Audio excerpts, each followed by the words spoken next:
Okay, looks like we're live. A few early birds already here. Musical Aviator, first name, last name. And Luke, how's it going? Yes. We're well in the heat wave now. Pretty much all of Australia is getting high 30s to well into the 40s Celsius today and tomorrow. Yay. Yes, welcome to our new normal. Melbourne's been lucky, though. We've missed the worst of it. Parts of Australia have been that hot all week. Melbourne, it's just today and tomorrow are going to be that hot.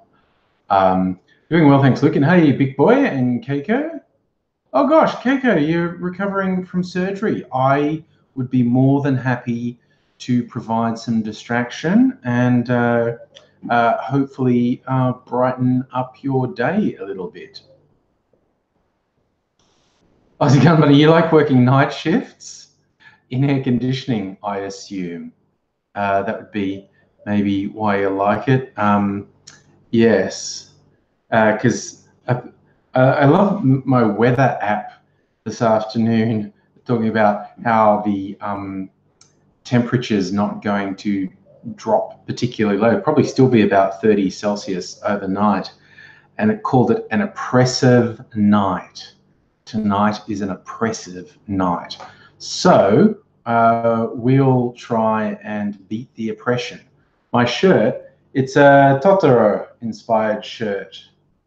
Little soot sprites and one of the forest spirits. Studio Ghibli film. For those who don't know it, you should go and see it. It's one of their classics. God, it's probably about 20 years old now. Time really flies. I'm not sure when it came out. But My Neighbor Totoro is, I mean, pretty much all Studio Ghibli films are good, but My Neighbor Totoro is a particularly good one. Catherine, I made you jump. Was I too loud? I didn't mean to be too loud. My thing. Chronic the Hemp Hog, minus 21 Celsius. You are somewhere chilly in the northern hemisphere. I take it because yeah, it's kind of funny. We had someone from Canada in on Tuesday, and when it's saying like, you know, it's 40 plus here, they were having more than minus 20. So the difference in temperature was over 60 degrees Celsius, which is absolutely mind-blowing. This planet is that diverse that on any given day, 2 points can have temperatures that diverge by more than 60 degrees Celsius. That actually quite does my head in, honestly. It's one of those little facts about the world that when you think about it, you go, holy crap, this place is weird. Mitchell, what I think about global warming is not that important. What is important is that all of the peer-reviewed studies conducted by qualified climate scientists point to one answer. Humans are causing the current bout of climate change. Human activity is the cause of it. It's accelerating dangerously, and the potential repercussions of it are catastrophic. What I think is, A, those initial scientists were very rigorous in their work, and B, their work has been checked and rechecked hundreds of times by so many different people, and nobody has found a flaw in it. Anyone on the internet who tells you, oh, the truth has been exposed, is a liar and possibly a moron. Maybe, see, they're either evil and they know they're lying and they spread lies because, I don't know, people like to spread lies, or they're super, super, super ignorant. It's like, well, what's your evidence for global warming, climate change? All of these peer-reviewed studies, This report by the OPCC has been vetted by hundreds of people. And you go, yeah, but here's the proof it's not. And they point you to some cockhead with a YouTube video or some ridiculous fucking blog. And it's just like, oh my God, what is wrong with you? Hello, AngryPixie. Okay. No, we're not having, well, there is no debate. There is basically the science and stupid, evil, lying people. I don't think that qualifies as a debate. Yeah, Chronic, we do get winter. I'm down south in Australia, so it can get as low as 0 Celsius here. Of course, up in the mountains, they get snow and whatnot. And further south is Tasmania, where it gets super chilly in the winter. But yeah, the variance in temperature just in Melbourne in one 12-month period will be over 40 degrees Celsius. If you had an extreme summer followed by an extreme winter, or vice versa, the variance over the course of the year would be closer to 50 degrees Celsius. Because we occasionally get 45 and up here, very rarely, but it happens. And we occasionally go below 0. Yep, Luke, even Tassie's hot. Tassie's beset by rampant bushfires. It's awful. Raylene, you got to 43 Celsius. It's going up to 46 tomorrow. Yep. Oh, yes, Big Boy, what about the rise in flat earthers? Yeah, the flat earth thing is bizarre because there are definitely people who mouth off about flat earth and are in these flat earth forums who are taking the piss. They are just absolutely taking the piss. But I don't think there's any doubt that there are a disturbing number of people in the world who genuinely believe the earth is flat and the sun goes around the earth. It's really, really dodgy. Chronic, is it humid or dry here? Can be both. We are prone to humidity here in Melbourne. Sometimes it's dry. And of course, it's going to really vary in different parts of Australia. Like Adelaide, which is closer to desert, is more likely to be dry heat most of the time. Whereas up in Queensland, which is tropical, which is generally much warmer than Melbourne, but they get heaps humidity because they're tropical. Raylene, Bayswater goes as low as -5. Yeah, so that's like 50 degrees variance over the course of a year, which is wild. One place can have temperature variance of 50 degrees in 1 year. That's just wild. So a place like Queensland doesn't have that big a variance in temperature over the course of the year. I reckon they only have about 30 degrees. They don't get that cold. And of course, there's very cold places that don't warm up that much. But yeah, Melbourne gets very hot summers and quite cold winters. This past winter seemed to have more cold days than certainly the last couple winters I remember. But I did see a report from the Bureau that I think said the actual average over winter was warmer than average. It's just that we had some quite cold days. Ah, Raylene, you need Mount Dandenong, which is a temperate rainforest. Yeah. Chronic, are cops here dicks about weed? Yes, they are. They really are. They also do random drug testing, which is really imprecise. And if their random drug test detects cannabis in your system, you're in trouble, even though you may not be at all impaired. And I have a very big problem with that. I don't have a problem. I'm not a libertarian. I think impaired people shouldn't drive. And the alcohol breath tests and blood tests that happen now are a very strong indicator of impairment. But the drug tests they do now are not evidence-based. There is no, they haven't produced evidence that what tests as positive in those drug tests directly correlates to impairment. I mean, some of the reports are if you'd been on the gear a couple of days before, it can still show up in one of these cop random drug tests.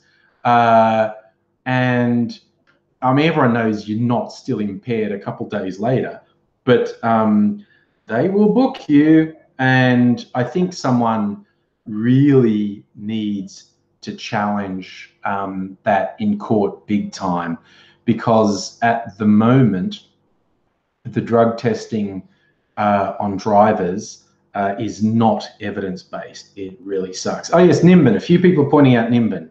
Chronic. Nimbin is New South Wales, is an old hippie commune where they are renowned for smoking the weed. A nice touch. I found this thing. This was, I got a bit of lime in here in my Pepsi, and it just sank when I tried to grab it. Be uncooperative, lime. See if I care. It was frozen. There's I was in the supermarket the other day.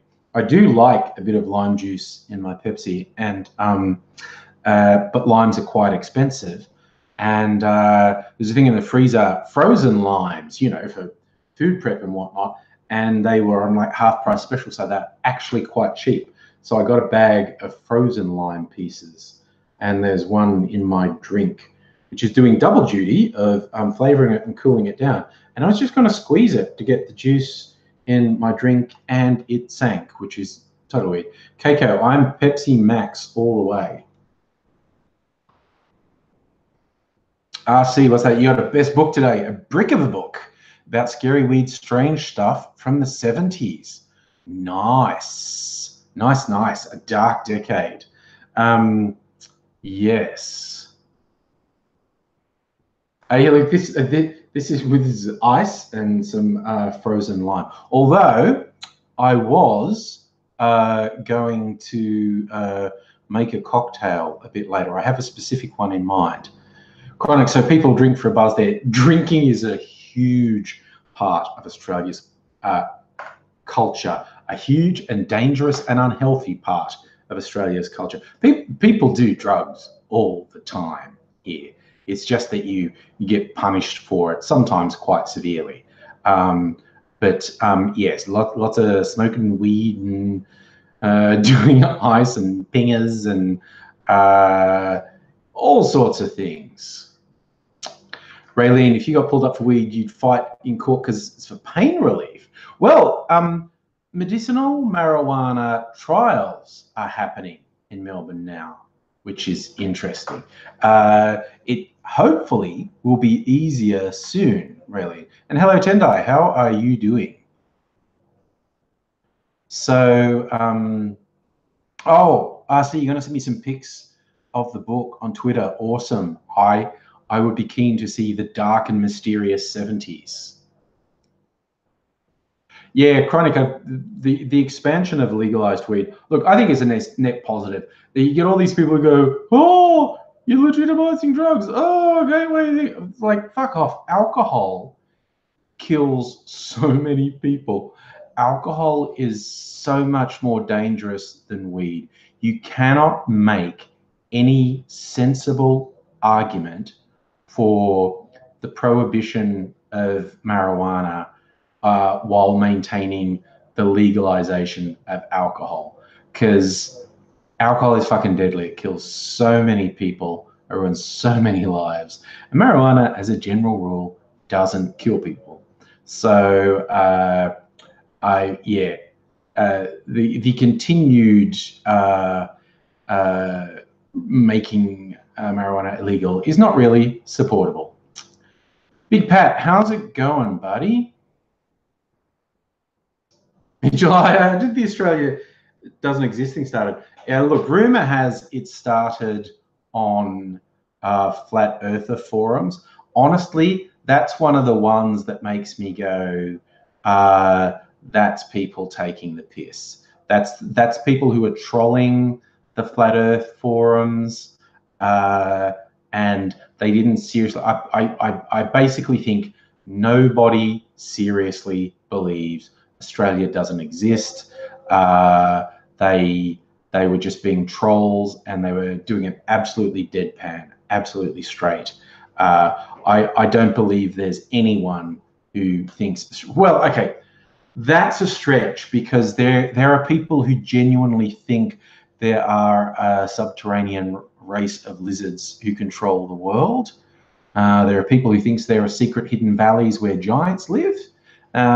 So there are always people who believe really stupid shit. You know, there are people who believe Donald Trump's a good president. You know, wacky, absolutely wacky. Keiko, I would agree with you that there should be an age limit for legalized marijuana, much as there is for alcohol, because there is enough evidence that it can affect growing brains. Pat, your mum's 69. Nice. Happy birthday, Pat's mum. Raylene, like you said, there's more than one of them who've done a video or done a web post saying Australia's not real. I think they're taking the piss. It's distinctly possible someone's stupid enough to actually believe it, because there's really no limit to human stupidity.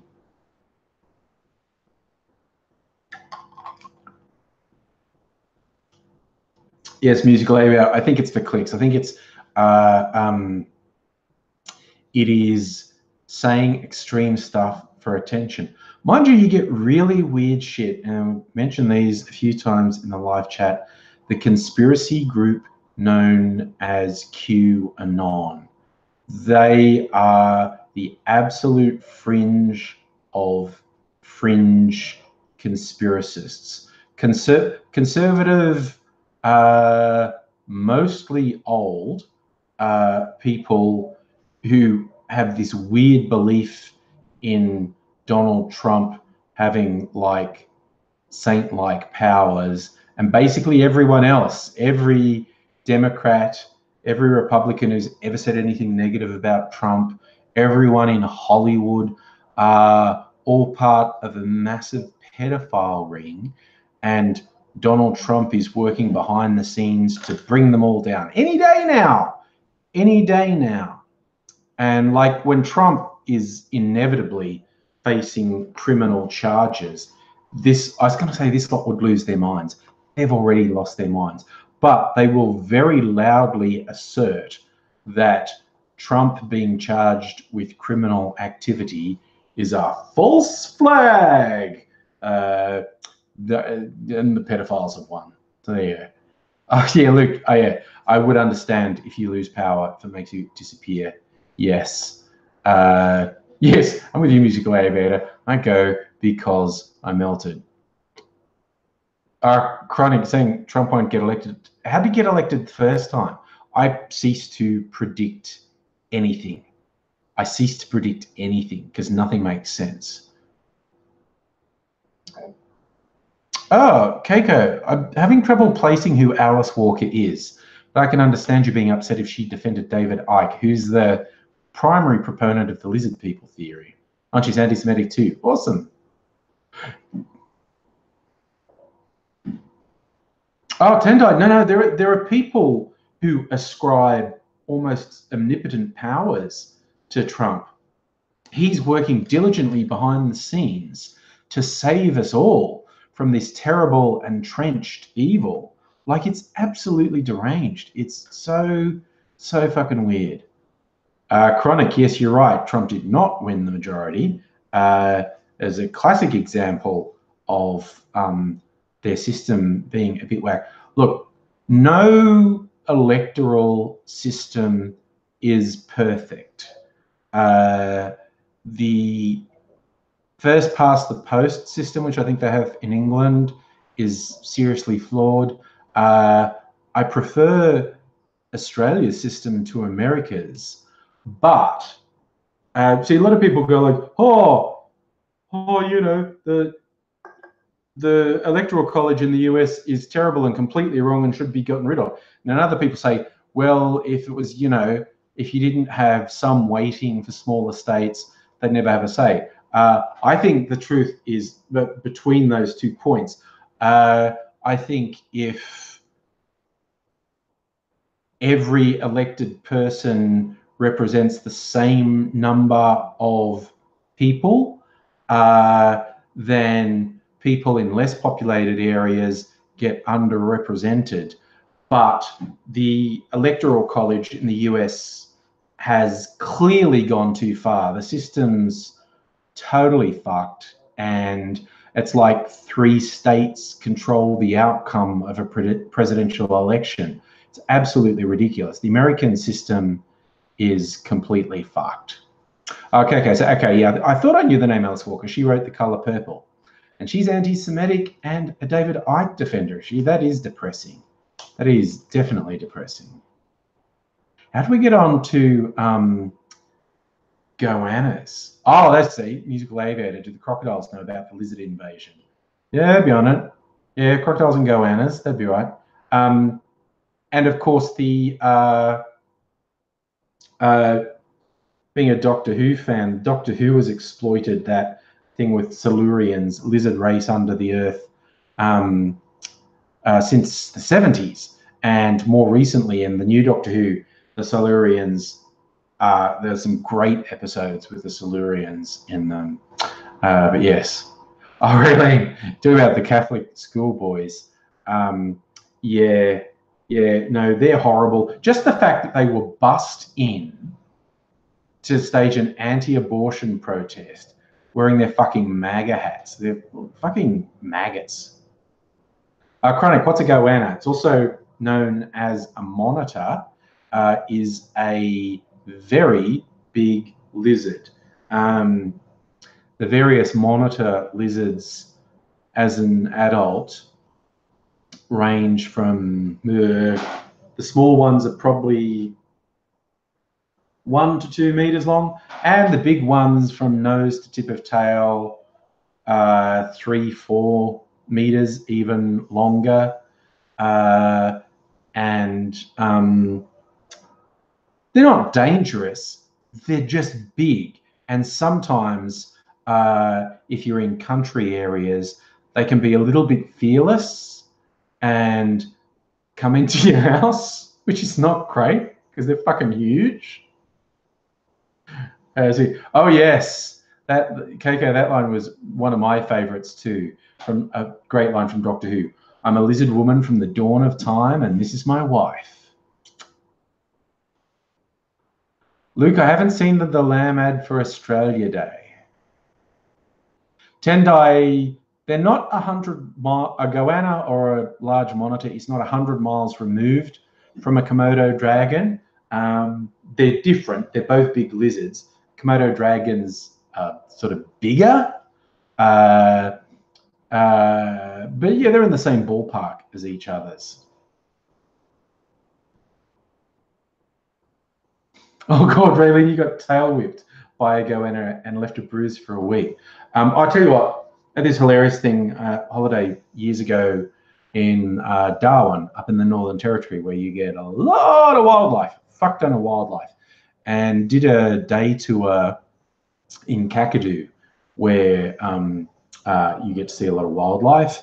And we were going for a little hike up through Catherine Gorge, and we stopped at a picnic ground, and a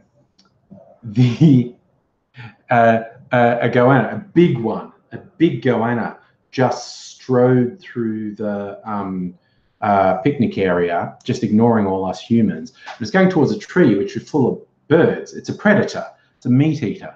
And it walked up the tree. Oh, you've got to go, Tendai. Thanks for dropping by. So the goanna walked up towards this tree, and all these birds just went wild. Like, they saw it and they're like making all their danger noise. There's just screeching, screeching, screeching, screeching. And the goanna, like some lizards and other reptiles like crocodiles, can stay absolutely motionless for an extremely long time. So what it did is it got to the foot of the tree and all the birds are going wild and screeching and, oh no, predator, predator, predator. And it just stopped moving. It stood absolutely still. And these birds apparently don't have very good memories, and they gradually calmed down. It's like, because it wasn't moving, they forgot it was there. And that was obviously its plan. It's just being absolutely motionless at the foot of the tree. But this was fascinating because we had a few foreign tourists in our group, and there's a couple of Japanese girls. They were amazed at the goanna, and they went over closer, and it didn't move when they got near it. So they were taking photos of it from quite close, and it still wasn't moving. In my head, the goanna was just wanting them to piss off, like, because it was, they were drawing attention to it, and its whole thing was, I'm not here. And these tourists were drawing to attention to the fact it was very much there. And I was just imagining the goanna was not moving, but trying to make the tourists go away and just going, go away, go. No, you're ruining everything. Move, go, just go away, leave me alone. But yeah, they're very patient.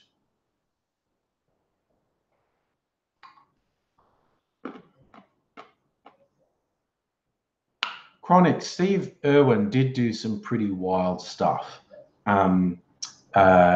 He did a lot for conservation and raising people's awareness.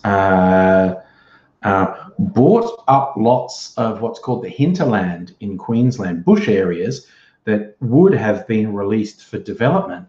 And he had enough money to buy huge areas of it, and thus ensuring it didn't get developed for housing, thus destroying the environment. We're talking about our favorite dangerous animals, drop bears and hoop snakes. And, you know, jackalopes, they're pretty wild too. Is that Mitchell about a ban on some clothes on Australia Day? Oh my God, I wish they'd ban those fuckheads who wear the Australian flag as a cape and then try and make a big thing about it. Like, worship it. It's like, dude, fuck off. It's like, people can be, you know, perfectly happy being Australian, being patriotic without being obsessive about your fucking flag. Just calm the fuck down, you idiot. Oh, yes, the Yowie. Brilliant. Oh, Dirk, yes, you remember the Kangawalla fox. Yes, I remember being told about a Kangawalla fox. You know, for those who aren't Australian who don't know, the Yowie is the Australian version of Bigfoot or Sasquatch, Yeti.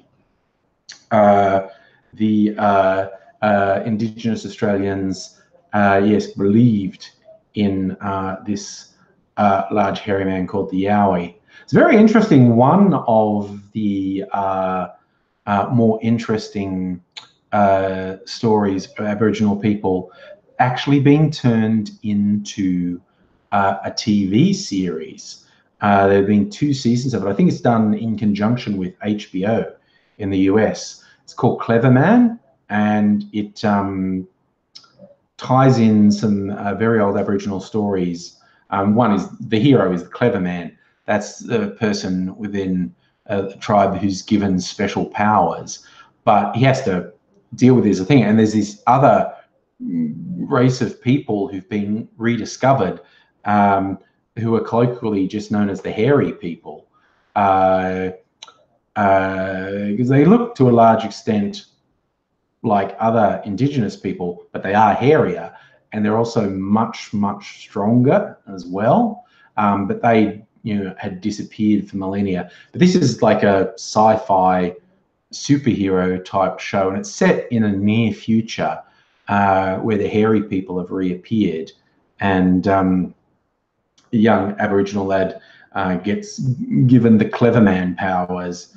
And probably my only negative about the show is I think the pacing is a little bit slow. There's a lot of really good stuff in the show, but there's been 2 seasons of it, and honestly, not that much has happened.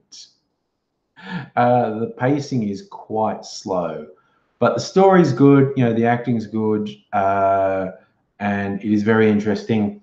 But there's supposed to be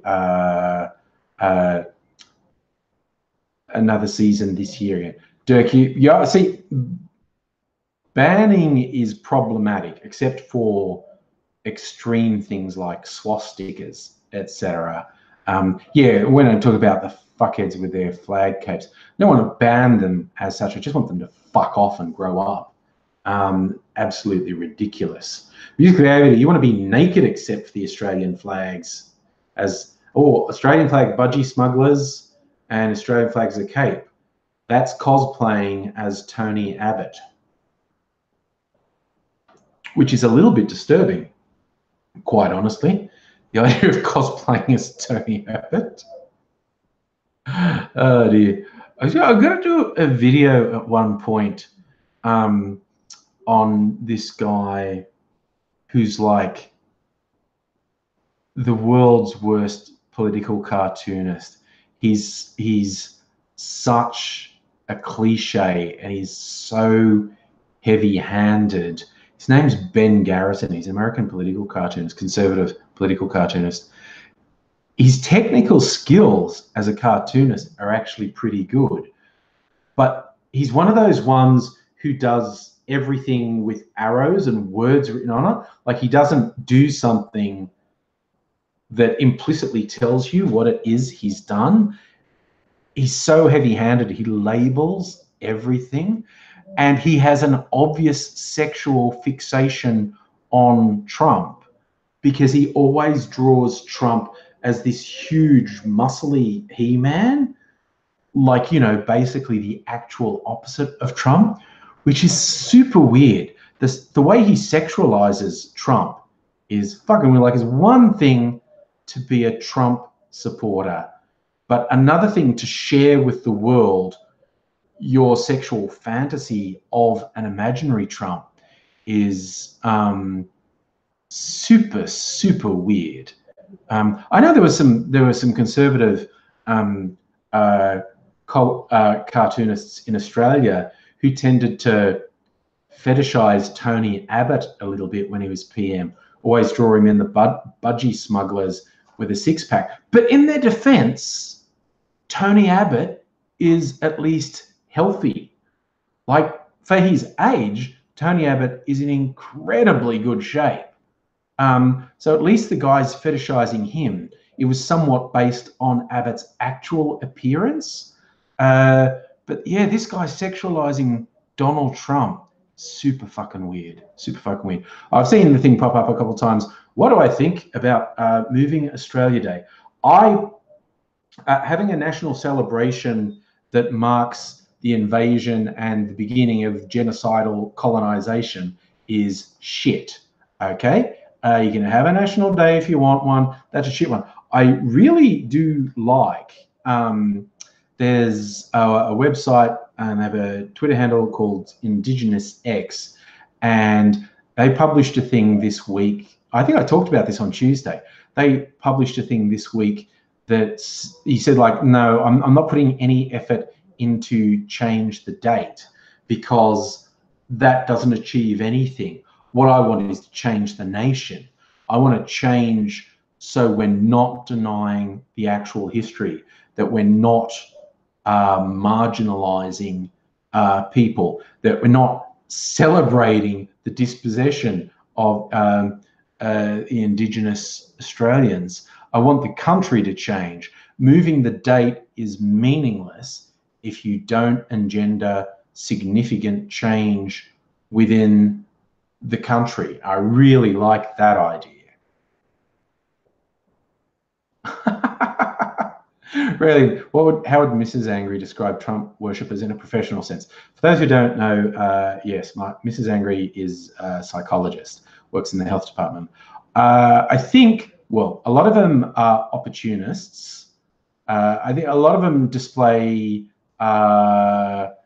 very narcissistic behavior, and a lot of them display outright delusional behavior. There's no getting around it.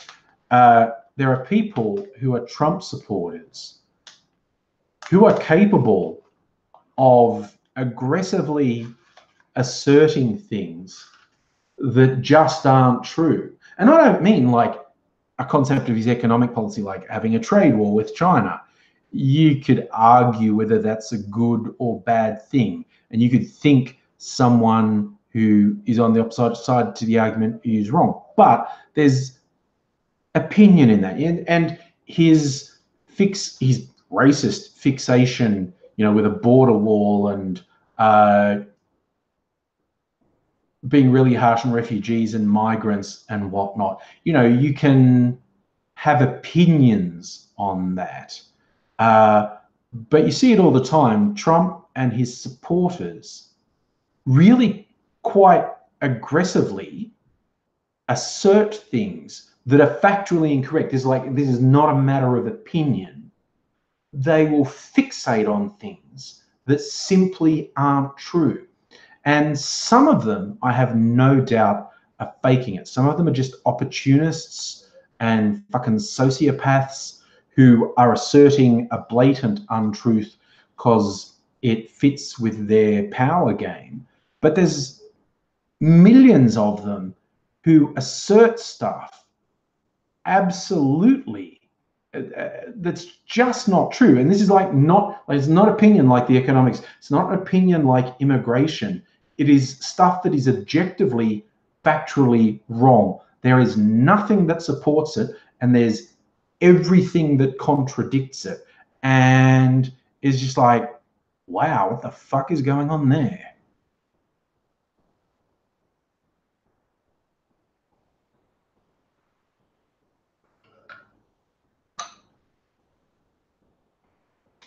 I'll throw one more thing about January 26th.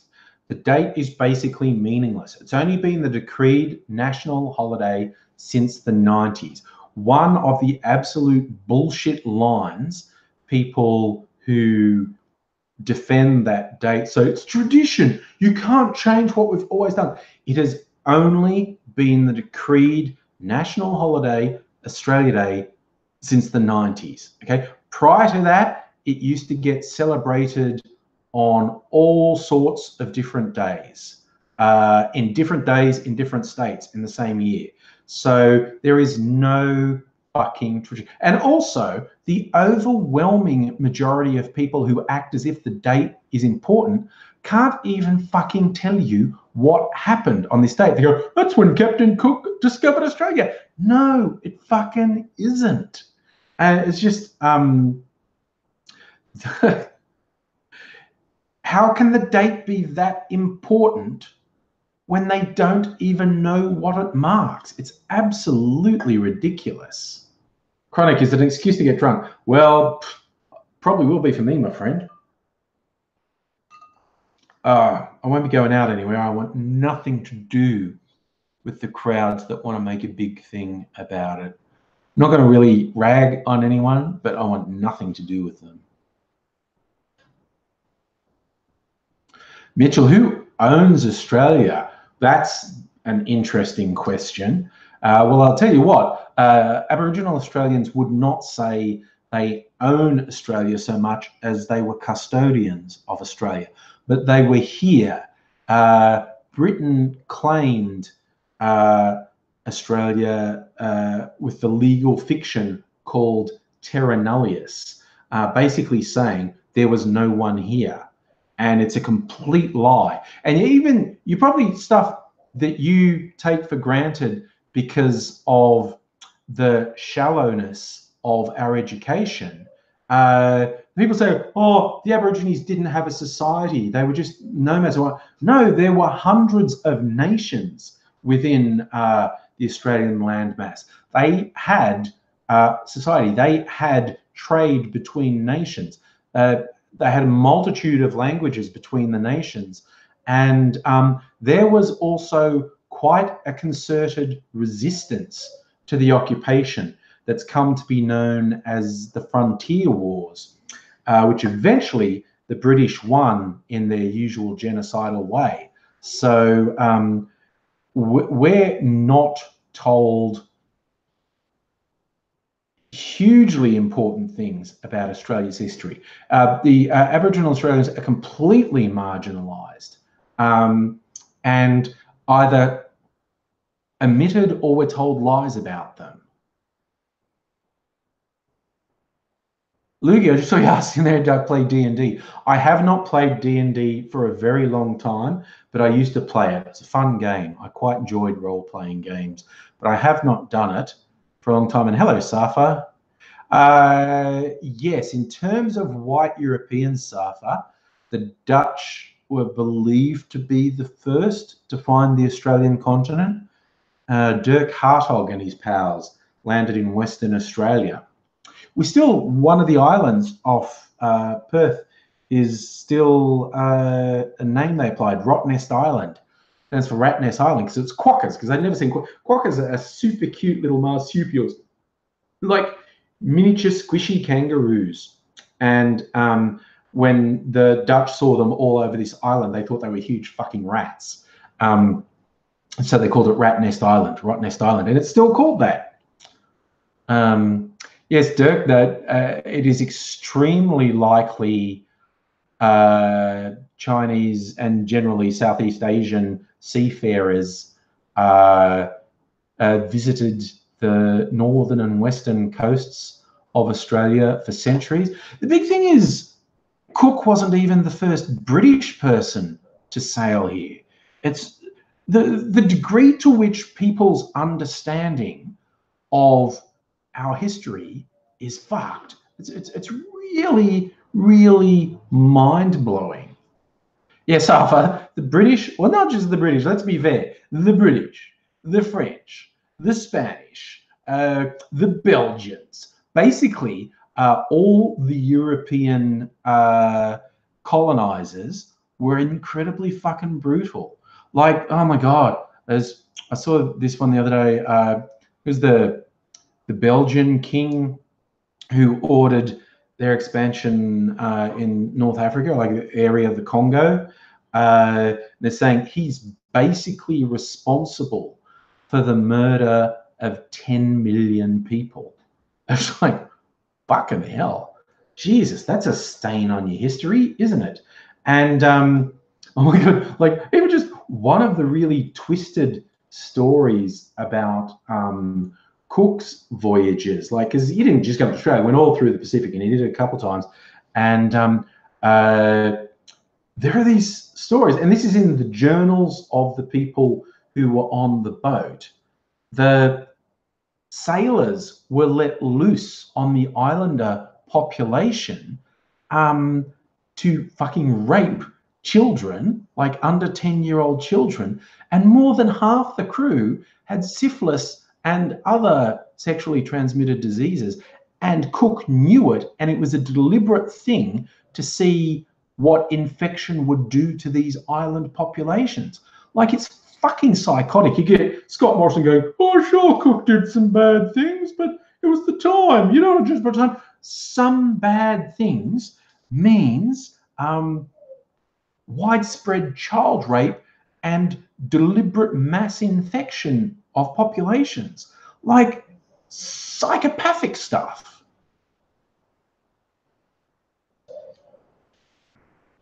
Misfoxification, that's a fun one. Even Egyptians might have made it here. Oh, Chronic, how do we get along with Aborigines? I honestly think we can probably lay claim to Australian Aborigines being the worst treated native people in the world. That's not a small claim, I know. But when you look around the world, I think we stand a fair chance of being able to claim the crown of the people who treat the native population the absolute worst. It's fucked. Agro, you're claiming Yorkshire's not in Britain. That's very territorial of you. To say, yeah. See, Dirk, with Palestine, that's not quite the same thing, because that's the Eurasian continent, and the people who've lived there have changed a lot over the years. The Palestinian people are treated very, very, very badly in a different way to how the Australian native people are treated. I'm talking literally in terms of how colonizers have treated the native people of a place they colonized. I think he could make a case we're the worst. It would be a very tough thing. A lot of people are going to bring up a whole bunch of massacres and exterminations, but I reckon we're in with a chance. So for Yorkshire's in England, there's another thing. AngryAussie's being really territorial. Hey Adele, how are you doing? Now Mitchell, there is no treaty between Aboriginal Australians and the British, which is why you still get a lot of Aboriginal activists today saying there should be a treaty. There should be a formal treaty that recognises the traditional owners of the land and recognises what the colonisers did.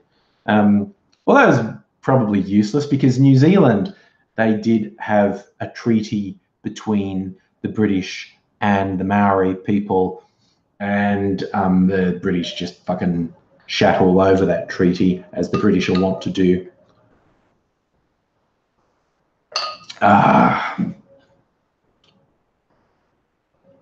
But you know, Sharon, we want to share. Oh yeah, Dell, Jesus, it got noticeably hotter in Melbourne than it was meant to. Like, it was meant to get to 36 today, and it got to like 40 and over. And they keep revising tomorrow's up. I think now they're saying 44 tomorrow. God knows what it'll actually reach. Fact server feels. Hey there, how's it going? Luke, of course we introduced alcohol. Also disease.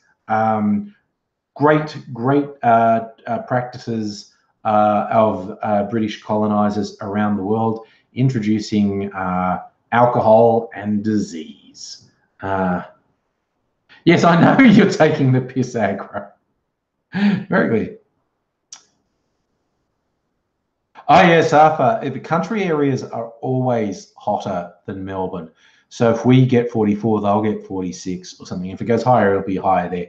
We at least, you know, theoretically get sea breezes, although if the wind's in the wrong direction, the wind actually comes like from the western desert, which makes everything worse. See, that's the thing, Luke, we normally get your Adelaide in these heat waves. Adelaide normally has it a day before us. Ugh. So it's probably not going below 30 Celsius tonight. Probably be a lot of antsy people at work and school tomorrow because they didn't get any sleep because they don't have air conditioning. Air conditioning is probably going to be, for the first time this summer, air conditioning is probably going to be on all night. Always switch it off before going to bed. But tonight, it's probably going to be on all night.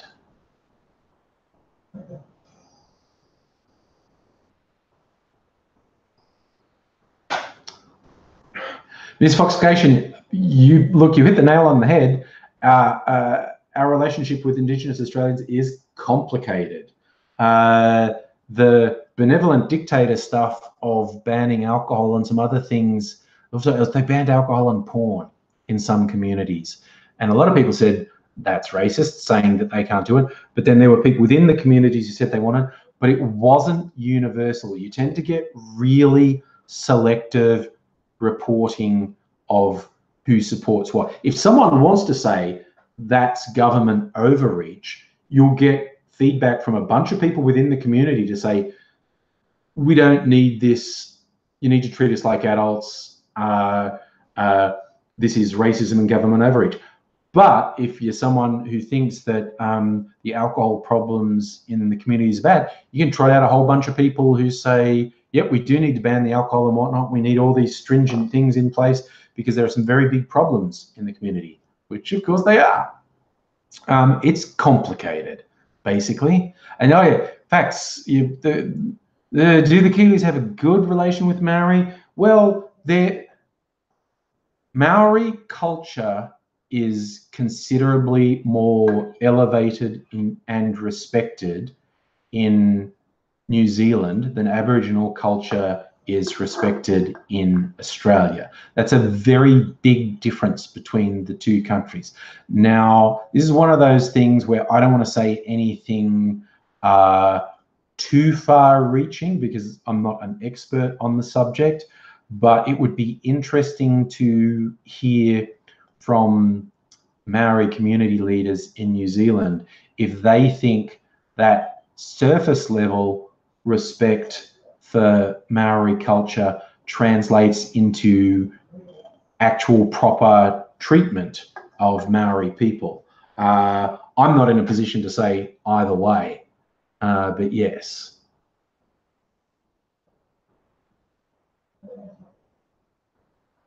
Oh, this foxification.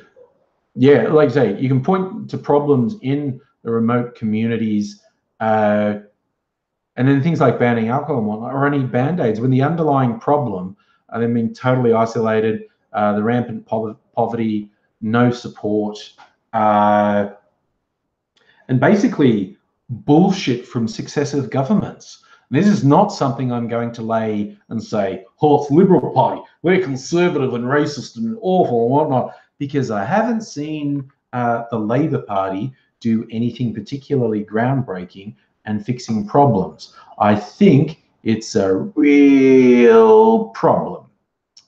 And yes, Musical Aviator, actual objective data on whether the banning of alcohol and porn had a net positive effect would be interesting because, as the saying goes, the plural of anecdote is not data.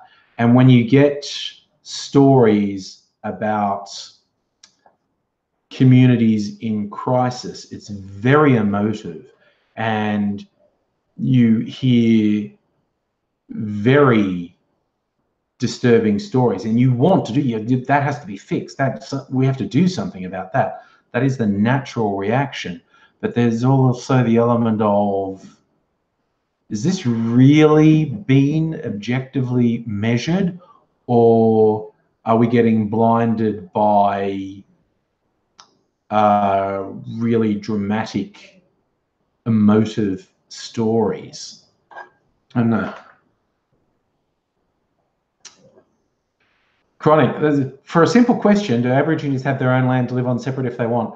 That is also a complex question.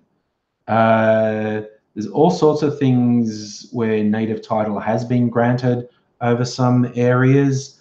For such a simple question, there's not a simple answer. It's a kind of yes and no thing. And exactly how much autonomy and ownership and self-governance they have, different people will tell you different things.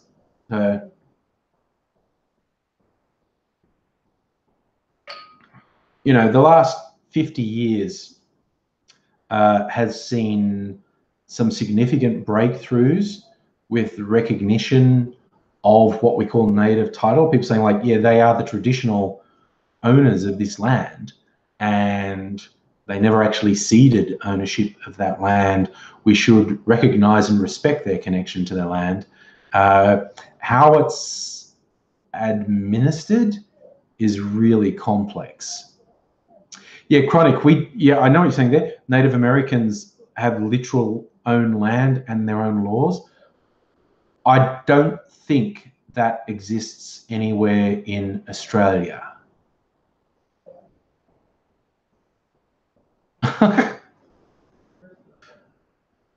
Musical Aviator, you want to do Nazi eugenics on the population. You don't want to do it as far as the Nazis, but yes, try to do controlled experiments in 4 towns. ban nothing in one, alcohol in one, porn in another, and both elsewhere. Yes, it's just that it, generally speaking, in a free society, that sort of thing is frowned upon. Large-scale experiments on the population is a little bit frowned upon. Really, a little bit. But yes, Mystery 09, I made a video about that yesterday. The Black Hebrew Israelites, whatever they're called, who, as I said in my video, it's pretty clear they're a hate group. Like, they're fucking awful. And yes, it did suggest that at that rally, they really wound up those Catholic school kids. But those little MAGA maggots were fucking little shits. The idea that they were victims is absolute bullshit. Suffer, did the British think they're better off with the world than colonized? Oh, the history of British superiority around the world is very, very, very dark thing. Musically elevated. In these remote communities, taking away computers would be easy. A lot of the places don't have electricity, let alone internet connectivity. That's not the issue. It was physical porn they banned because internet's not even a thing. Oh, Charlie, you think I haven't seen that? Louis Theroux did a doco on the Black Israelites. He's always fascinating when he talks to people because some of the people he talks to are awful, but he rarely, if ever, says to them, "You're awful, aren't you?" He just sort of does this wide-eyed child thing, like, "Oh, tell me more about that. What about this? What about that?" He does that wide-eyed innocent child thing, and people open up to him. Charlie, it might have been about black supremacists in general, because I think I've seen that one advertised. I don't think I've seen that episode, but I think I've seen parts of it. Mr. O'Nine, yes, in my 10-minute rant, I did talk about how the Black Hebrews, Black Israelites, whatever they want to call themselves, a very brief look at them says, well, they're a hate group, aren't they? They're terrible people. They're absolutely terrible. But the idea, and you saw this, people saying, no, the kids aren't horrible. They're horrible. You know what? They're both horrible. Those kids are fucking horrible. Their school is fucking horrible. And all these people say, oh, they should get expelled from the school. Like, are you fucking kidding? That's what the school wants them to do. And you go, oh, I got trouble. No, I'm really quite sure their parents are 100% on board with that. Quite honestly, they're just horrible, horrible little shits. But I'm not into ruining their lives. They're kids, they're teenagers. You've got to hold out some hope that they'll be better, because I did such stupid stuff. I mean, right up to, and yeah, this is the most outrageous thing about me doing stupid things as a teenager, and I've mentioned this in videos before and live streams before. For our final day of school, muck-up day, we had a theme. I dressed up as Hitler. We made the school a Nazi prison camp, and I was Hitler. Black shirt, made little swastika armbands, did a little mustache, the whole thing. I don't know if there are any photos of that in existence. I don't have any. I never had any. Someone probably took a photo of me, but I've seen. But yeah, if you want an example of teenagers do stupid things because they're stupid, I most definitely was it. You're a teenager. You like upsetting people. It is a really common thing when you're young to enjoy upsetting people because you think you're being edgy and different and whatnot. Just so MAGA hats should be viewed the same as a swastika. The MAGA hats are the symbol of proud racists. There is no two ways about it. Someone who aggressively, publicly displays that symbol, and the MAGA hat is a symbol that's aggressive, support of all the worst aspects of Trump, the misogyny, the racism, the mocking of the disabled, all of the worst of Trump. That is an aggressive endorsement of that. And you're absolutely, and that's the other thing about those fucking kids and their shit behavior. That was performative. They wanted people to see them doing that. They're just horrible, narcissistic little sociopaths. You know, you can hope in vain that they might get better. Like I said, I did bad things as well. So we can hold out some hope. And I'm definitely not into, oh, destroy those kids' lives, because they're kids. They're lighten the fuck up. But I'm not into sugarcoating what they are. They're horrible, bigoted little shits. And they're aggressively proud of their bigotry. And they were aggressively taunting people with their bigotry. They're fucking horrible. It's up to them to change. But yeah, the idea of, you know, going medieval on some fucking teenagers because they're acting like stupid teenagers, that's not a very productive way of doing it.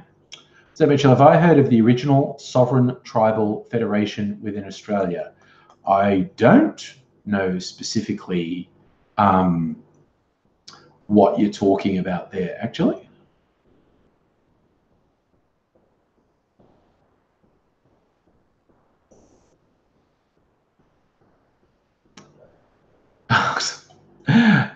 This application, you're talking about the tribal disputes between a lot of Aboriginal Australians. There is, in traditional Aboriginal law, there's very much an eye for an eye and a tooth for a tooth, as in that side kills someone on that side. It's not balanced until that side kills someone on that side. Or even if you injure someone, you injure the other one back. It's a lot of the traditional law is very much an eye for an eye. Mystery 9. Yeah, the school, look, yeah, the school's terrible. The school is obviously terrible. The school is just shit.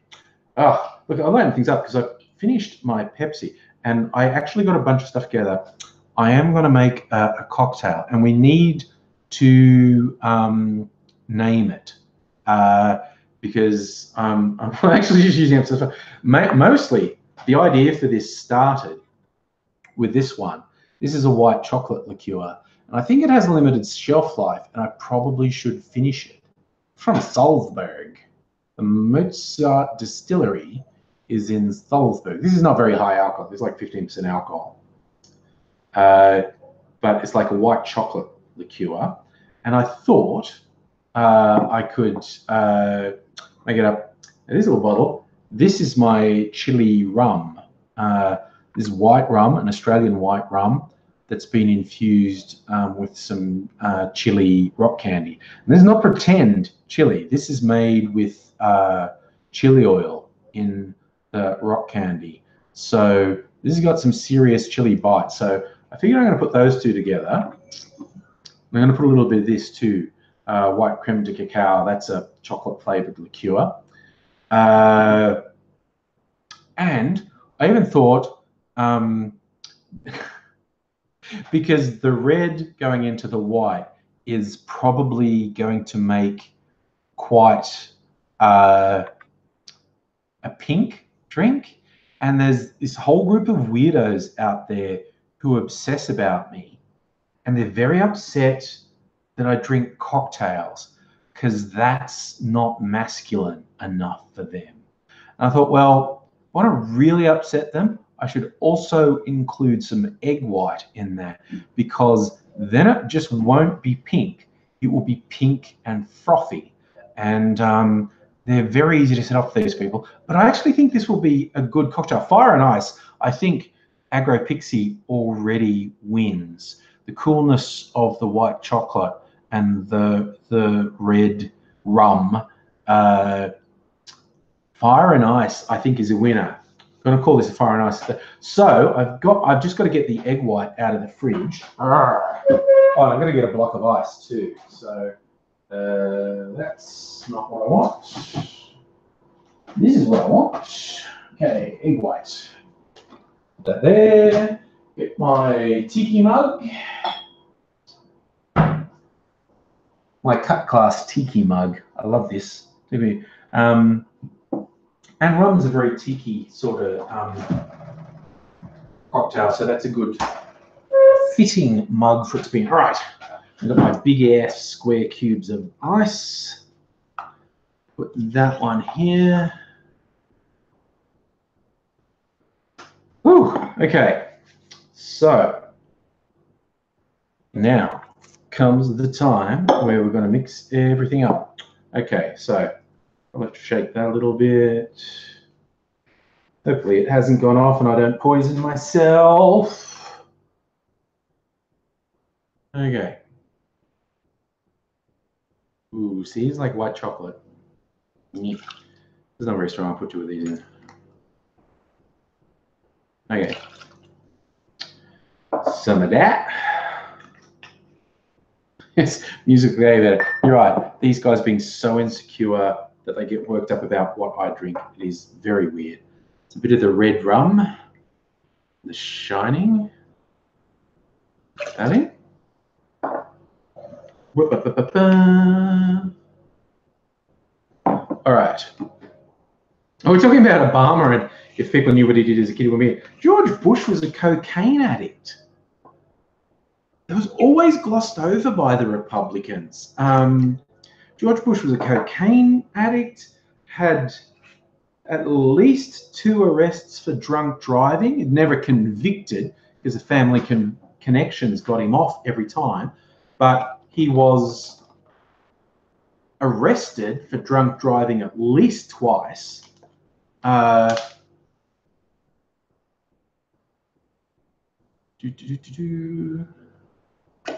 right, that's egg white. That'll make it frothy.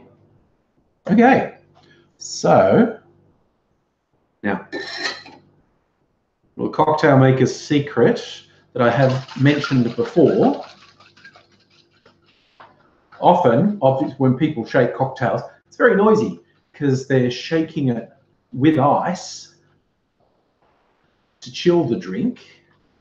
But when you're doing stuff with egg white to make the drink frothy, the best way to do it, although there's some argument on this, the best way to do it is you shake it once without ice, which is called a dry shake, and then often you do a second shake with ice, a wet shake to chill it. But because I've got that huge square of ice in my tiki mug, I'm not going to worry about shaking this with ice. Just got to get it nice and foamy. See what color? I don't think it actually is that pink. I thought it would be pinker. Let's pour that in. That's a. Oh, it's more like a peach color. I don't know what it's going to look like on camera. I'll show you.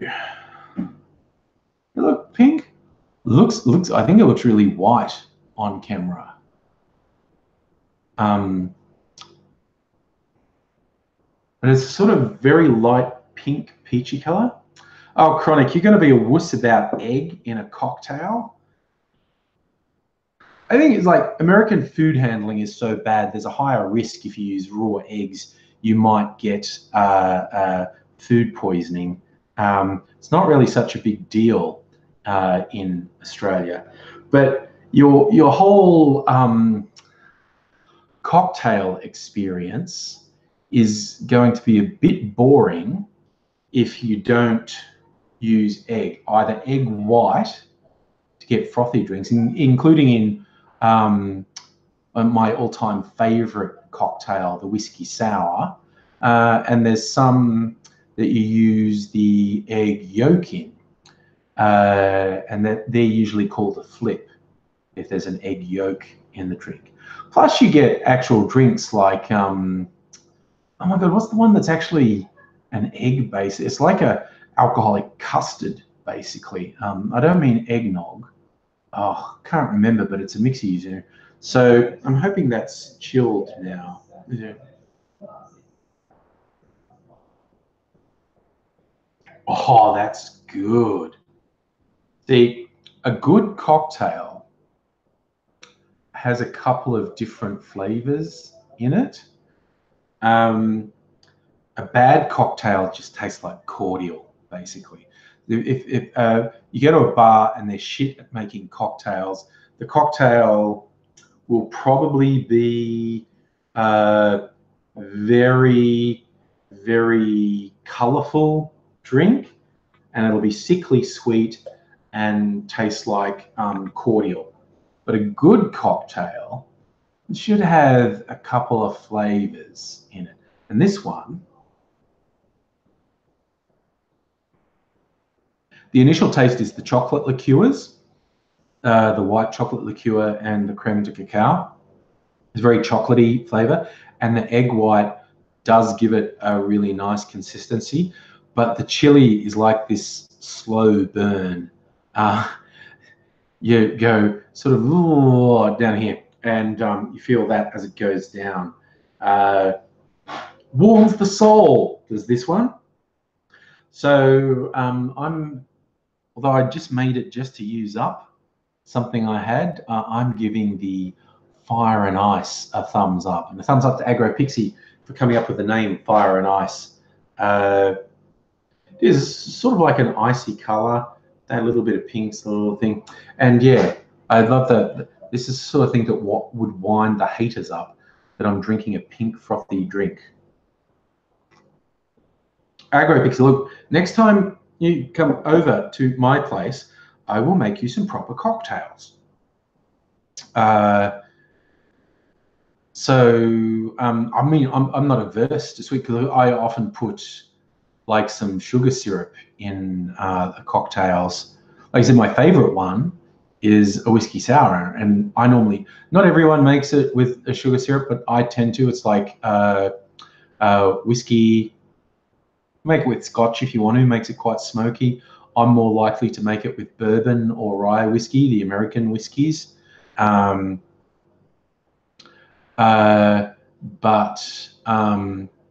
the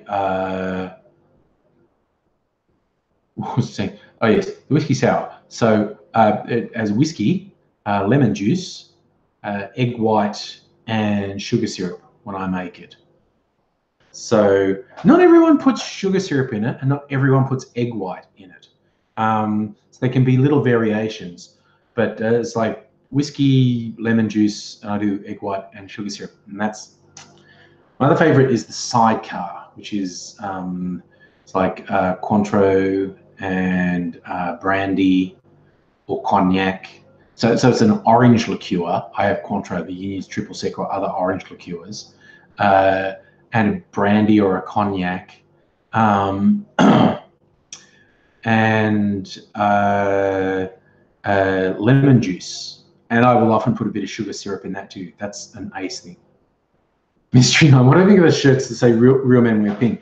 I think it's bullshit, because as soon as you start going on about real men, it's like saying, well, that's not a real man. And it's like, no, everyone's a real man. Real men do good things. Real men do terrible things. I hate the idea, like particularly when you talk about, okay, scumbags who commit sexual assault, rape, child abuse, murder. You know, oh, they're not a real man. Yeah, they are. They really fucking are. They are real men, and they're pieces of shit. Safa, what's the drink of summer? Dirk, I agree. That's why don't I like Count Dankula? Because he's a dishonest right-wing fuckhead. He's part of that group of absolutely intellectually and morally dishonest wankers who's trying to normalize hate speech. It's basically that he's a liar and a hypocrite, and joins extreme right groups, and he's trying to normalize hate speech and then lies about his motivation. So he's a piece of shit. That's why I don't like him. Justification. Real men have feelings. Depends what you call feelings. Lots of people have feelings.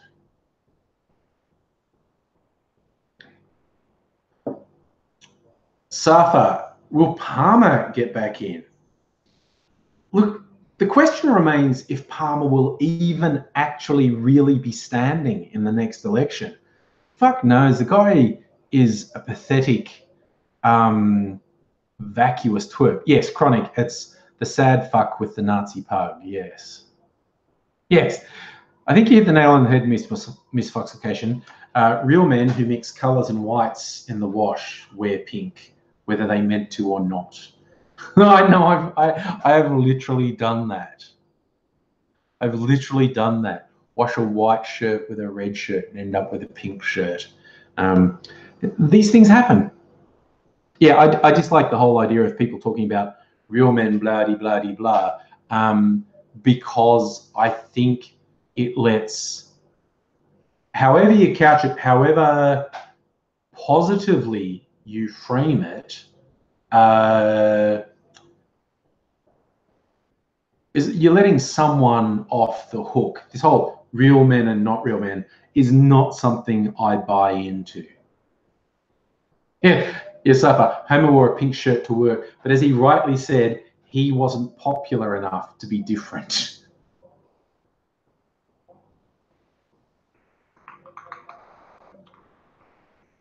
Musical Aviator. Yeah, for those who don't know,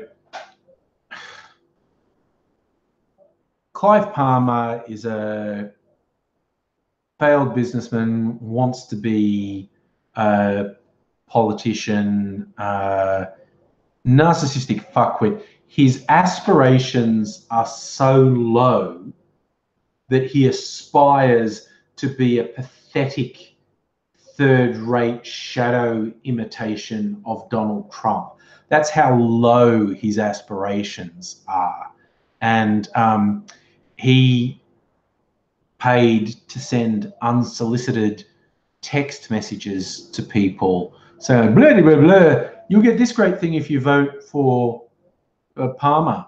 And besides how obnoxious and intrusive these were, they were also complete bullshit, because even if Clive Palmer does get elected to Parliament or Senate, or one or two of his lackeys gets elected, they will never be in a position to influence policy. So the text messages were stupid and obnoxious and lies. And then after everyone got the shits with him sent one saying, oh, Liberal and Labor let people send unsolicited text messages. Vote for Clive Palmer and we'll ban unsolicited text messages. It's like, that's these fuckwits thinking they're funny. And it's just like, ugh, that's so pathetic. But yeah, I still think the most damning thing about Palmer is he's so pathetic and his aspirations are so low that his dream is to be a pathetic, pale imitation of Donald Trump. I mean, that's when you know you fucking suck as a human.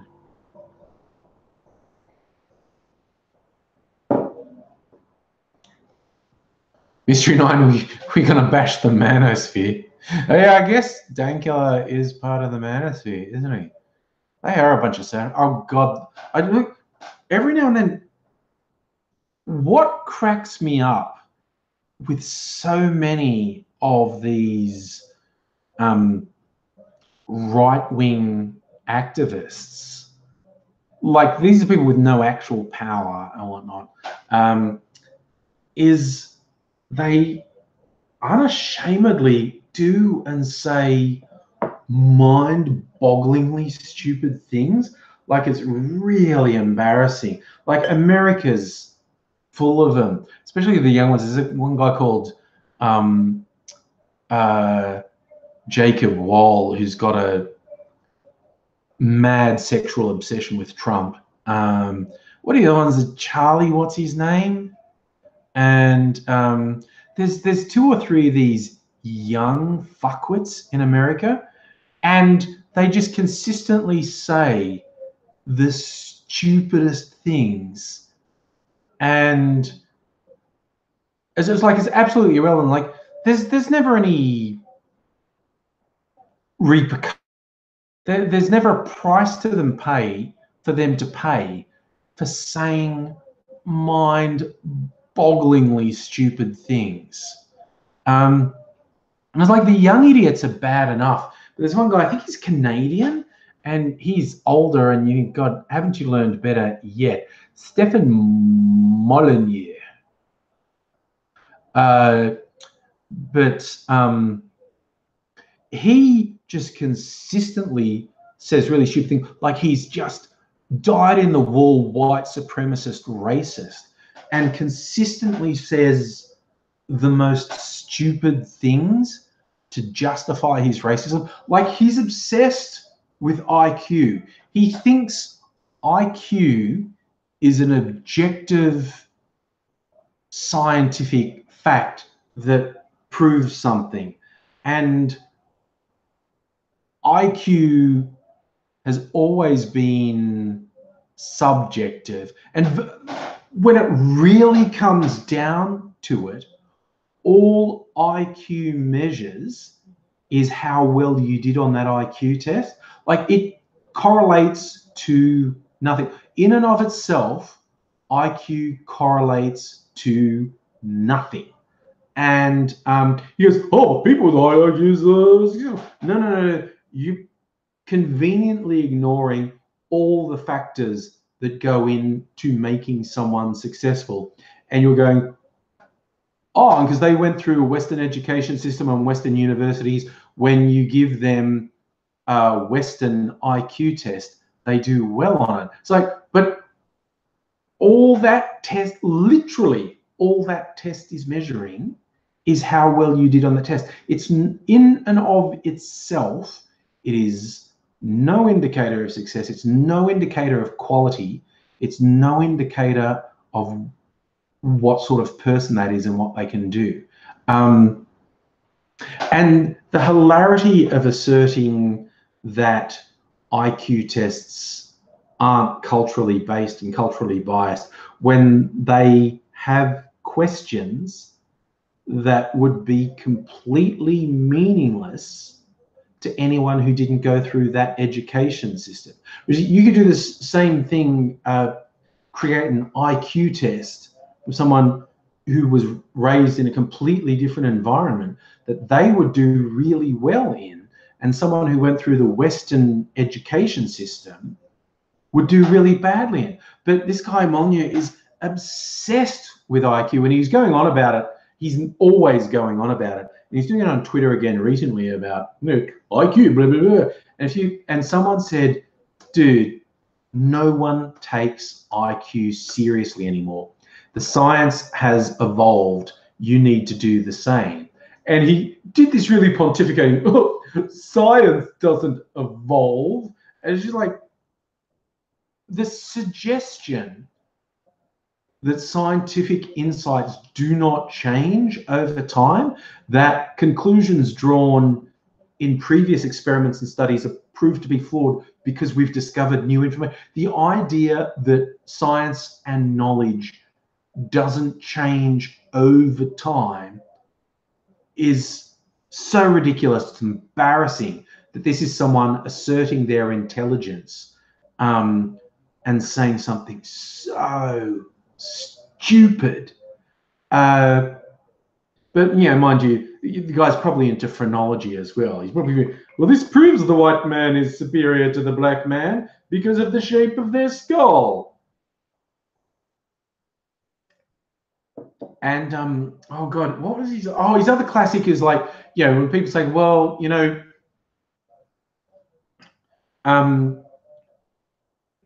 race is as much a social construct as an objective thing. Like, certainly you can point at someone and go, oh, look, that guy's obviously African, and you get an opinion, yes, many generations African. That person is obviously from Northern Europe, and you might, yes, they're, generations going back millennia, they're from Northern Europe. But at a genetic level, and what you will find differences in different ethnic groups. The bleed across the edges is like, it's like saying someone who's going, this person, their genealogy is within this closed environment going back millennia, and this person is from a completely different area and their genealogy was locked in that area for millennia. Well, there are obvious differences between them. You go, yeah, and then you sort of get to the middle and it's like, well, if race is an objective scientific fact, you would be able to categorize everybody with no gray areas, and you simply can't. And you can point to health issues within different groups, like, for instance, sickle cell anemia is prevalent in African American men and nowhere near as prevalent in Caucasian Americans or Hispanic Americans or Native Americans. And you can see there's some genetic factors there. But this guy, he actually said the line, if there's no such thing about race, then, try telling that to someone getting a transplant, yes, just put this African organ in this European's body. Nothing. And people start saying, wait, is that a thing you think? Is that a thing you think is real, that you can't do organ transplants between different groups? And it was a thing he believed was an absolute truth. And clearly, like, when everyone started making fun of him, like, he did a Google search and found out he was talking absolute shit. And he's going, but obviously there are some groups, homogenous groups, you're more likely to find a successful organ donor. But he was just asserting that across really divergent ethnic groups, you couldn't do organ transplants, which is just patently not true. And he was just blithely asserting it. And after being made fun of by so many people, he clearly went and looked it up and was like, but he's such a fucking idiot. I see questions about DNA tests. No, I have never done a DNA test. What I know of my ancestry is the overwhelming majority of it goes to the British Isles. The Brits being Brits, there's probably, there would be Viking blood, because a lot of my ancestry comes from Scotland and the north of the British Isles, which had lots of visits from the Vikings. So I would have some Viking blood as well. And there would be percentages of other things as well. But I think I would be overwhelmingly genetically from the British Isles. But, Europe's just there. God knows what else from Europe would have got mixed in. Like I said, there would definitely be Viking in there, just because the Vikings did a lot of their raping and pillaging where my ancestors lived. So,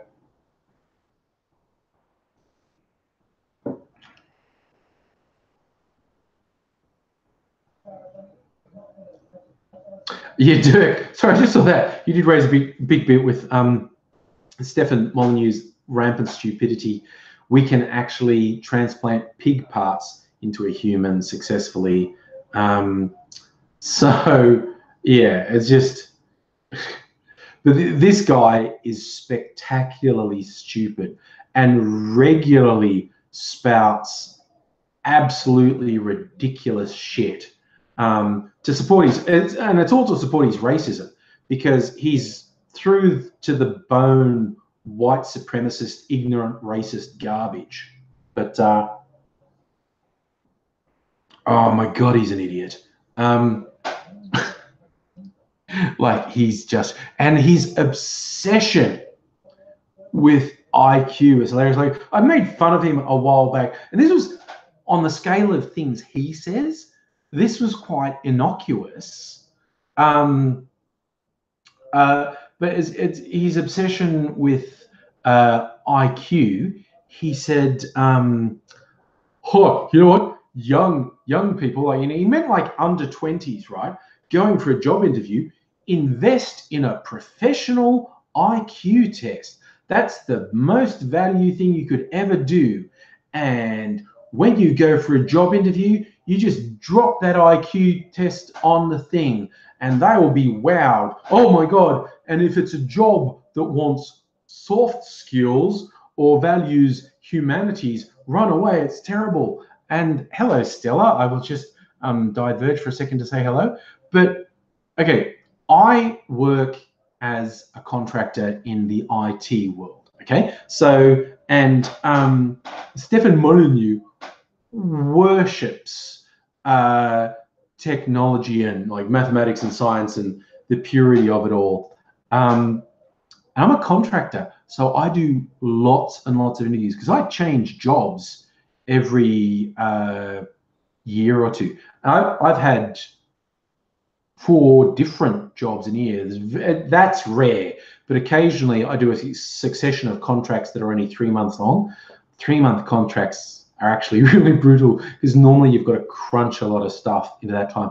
And there was 1 year where I did 4 of them in a row, 4 3-month contracts, and I really don't like that. 2 6-month contracts is okay, but 4 3-month contracts is a little bit punishing. But anyway, the sure thing is I have done a lot of job interviews and worked in a lot of environments and technology environments. And with this fucking idiot just saying to young, impressionable men, and that's his audience, there's no women in his audience, it's young, impressionable men saying, pay money to get a professional IQ test, whatever the fuck that is, and dump it on the desk and tell them that's why they should hire you.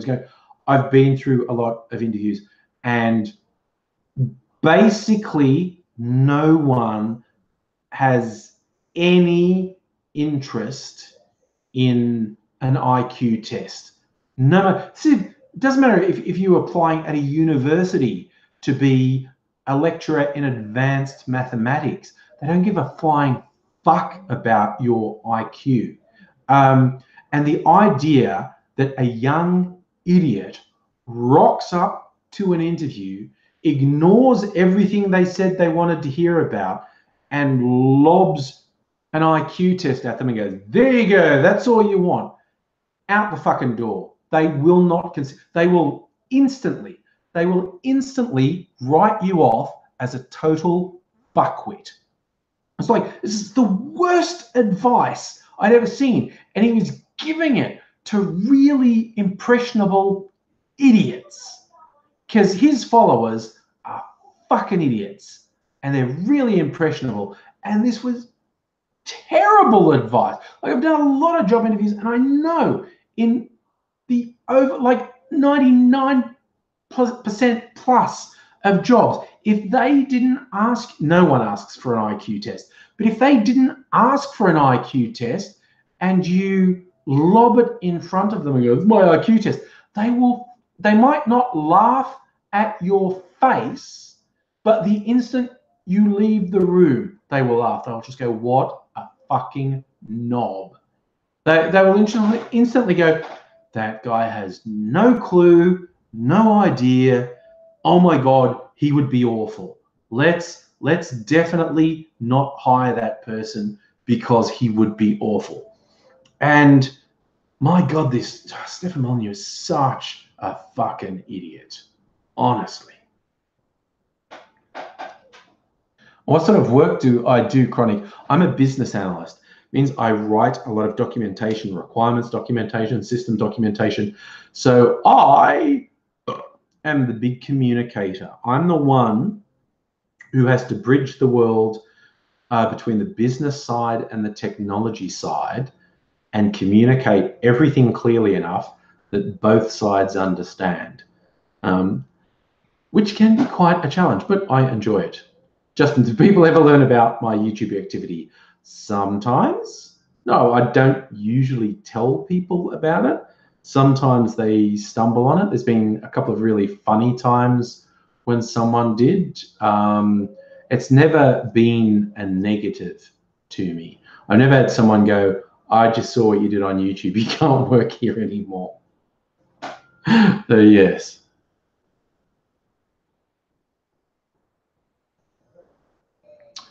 Oh, okay, that's a nice random one, Timothy, but I'm on board. Death to Scientology. Scientology is dangerous. You look at the history and various things done by Scientology. Yeah, you can't really argue with the fact Scientology is dangerous. Jude, how you doing? Cheers to the new year, indeed. And hello to you as well, nobody. Yeah, Mr. Nine, bias versus sticking to facts. I'm not really into the Young Turks, and they're obviously left-wing, but you say they've been ranked highly in factual report. See, this is where I am obviously extremely biased. I do not hide my biases. I make my views extremely well known, but I also try to be conscious of my limitations, acknowledge when something maybe goes outside my realm of expertise, and try to objectively look at things I say and go, well, is that supported? Can I provide anything that supports my view on that? And definitely not flawless, but is what I get. I get pissed off. You get people saying like, I'm going to tell both sides of the story. And it's like, well, not if one side's wrong. The idea of, I better give Trump supporters a voice as well. No, fuck that. Where is the validity in hearing what racist, misogynist, science-denying fuckwit says? It's like, oh, we're going to talk about climate change. We better get a climate change denier's point of view. No. They have nothing to support their view. They don't deserve a platform. Fuck them. And but when it's something where there's more than one legitimate point of view, then they should be given airtime. But the idea of like, I mean, one of my favorite jokes on this thing I've seen, like, because I hate centrists. I get the shit with centrists. Like someone saying like the centrist arguments get really frustrating because you get one side, like, you get the actual Nazis saying, I want to exterminate the Jews. And then you get the people on the left saying, no, you shouldn't exterminate the Jews. That is indefensible. And it's like you get a centrist going, I think we should listen to both sides. Maybe if we exterminated some Jews, that would strike a balance, which is obviously an exaggeration, but it's a humorous exaggeration used to illustrate a point. That idea that's saying, well, if that extreme is saying that, and that extreme is saying that, then obviously the right answer is in the middle. No. Fuck no.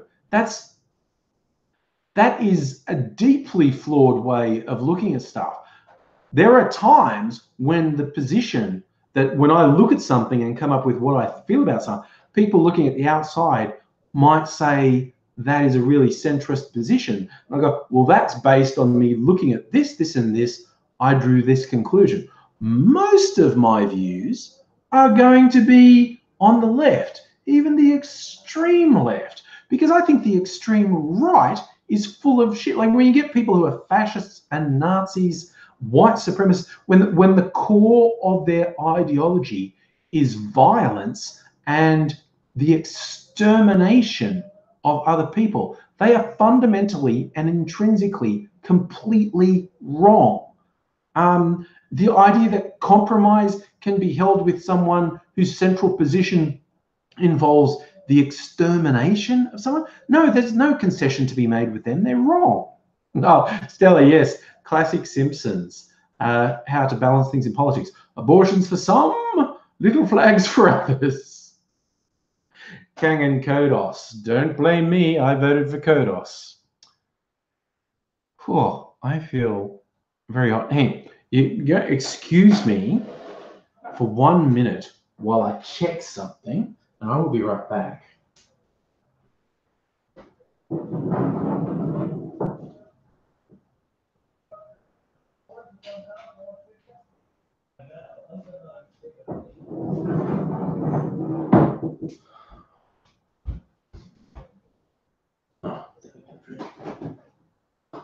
Oh, okay. I was just checking something with the air conditioning. I feel better now. Oh, okay. Ooh.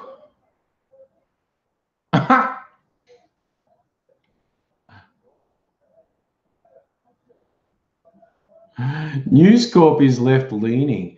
Oh my God, what the fuck? The Murdoch Empire is very right wing. Oh.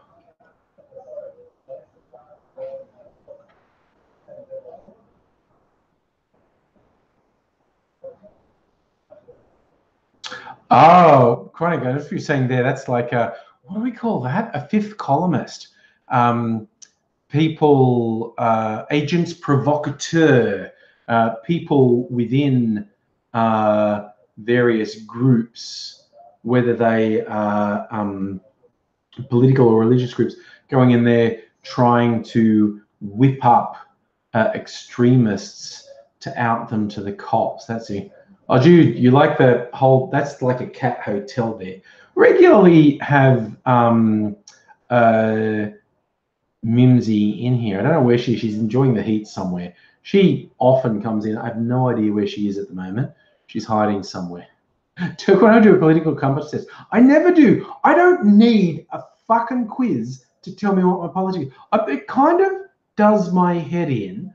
And this is, I'm just different to other people. Some people aren't. But every time there's like an election that comes up, it's like, oh, how should you vote? Take this quiz and we'll tell you what political vote. I fucking know who to vote for. I know what my views are.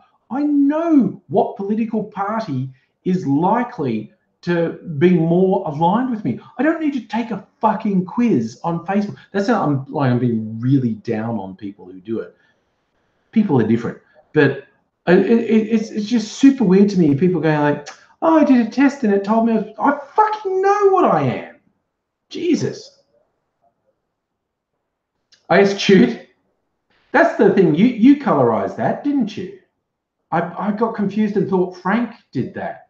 But those are fridge magnets. I get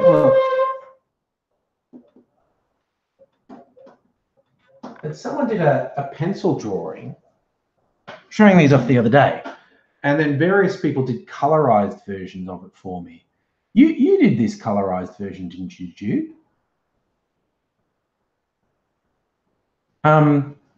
Yeah, I think you did. I mistakenly thought Frank did it, but he didn't. So yeah, it was you. I thought you did that colorized thing, yeah. And I keep saying, Percy, send me a postcard and I'll send you a big, oh, try that again. Send me a postcard and I'll send you a fridge magnet. Or a postcard, one of the two. Yes, I'm so left. I do not need anyone to tell me what I am. Mark, the weather sucks balls. Yes, it does. Very hot. I was just going and fiddling with the air conditioning because I was feeling uncomfortably warm, and I got about 15 more minutes in here. I just wanted to cool down a little. I was getting a bit warm. Then I'm going to switch the air conditioning into my bedroom. I'm going to go to bed, and it's going to be hot all night.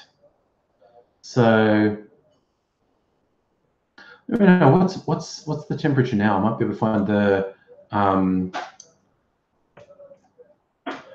BOM, Bureau of Meteorology for Melbourne.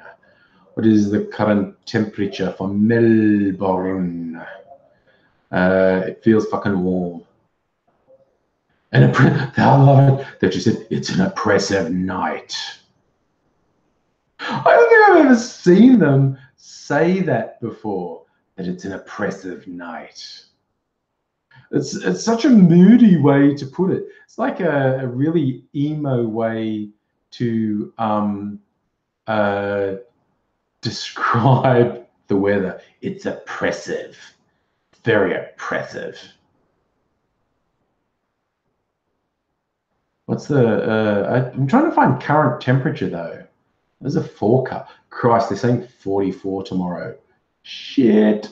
And then we might get a thundery shower. The rumors are we're going to get quite a pronounced cool change in the afternoon, sometime between 3 and 6 tomorrow.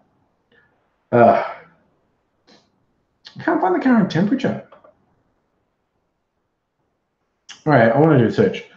Current temp in Melbourne. Should be someone telling me about the current temperature. Christ, they're saying it's still 35. It's like fucking at 9 p.m. it was 35. Holy shit. Now they're saying it's not dropping below 30 tonight. Christ almighty, I am leaving the air conditioning on all night. Probably missed a whole bunch of chat while I was looking at that, didn't I? Holy crap.